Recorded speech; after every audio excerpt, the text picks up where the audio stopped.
साथियों नमस्कार। हमारे जीवन में गणित अर्थात मैथमेटिक्स या कैलकुलेशन का क्या महत्व है ये हम सभी को पता है। हम गणित के बिना अर्थात कैलकुलेशन के बिना एक कदम भी नहीं चल सकते।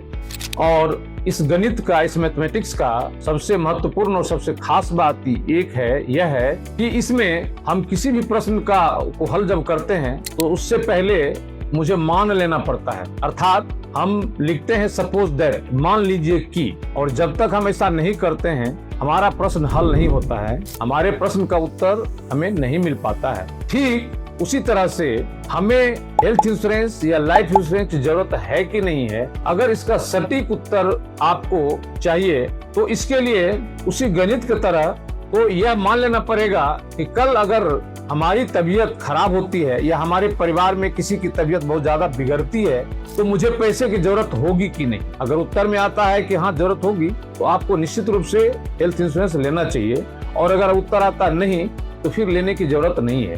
ठीक उसी तरह से मान लीजिए कि आप घर के मुखिया हैं और आपकी कमाई ही आपके परिवार की आर्थिक रीढ़ है, फाइनेंशियल बैकबोन है, और फिर वही मान लीजिए कि भगवान न करे कल आप नहीं होते हैं तो आपके परिवार को, आपके बच्चों को पैसे की जरूरत होगी कि नहीं।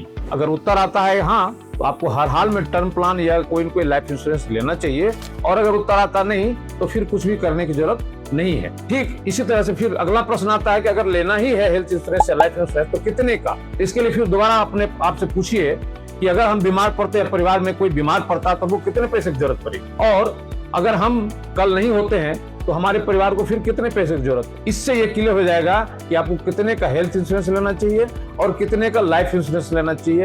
एक बहुत ही सरल उपाय है यह समझने के लिए कि मुझे लाइफ इंश्योरेंस या हेल्थ इंश्योरेंस लेना चाहिए कि नहीं, और लेना चाहिए तो कितने का लेना चाहिए। बहुत बहुत धन्यवाद।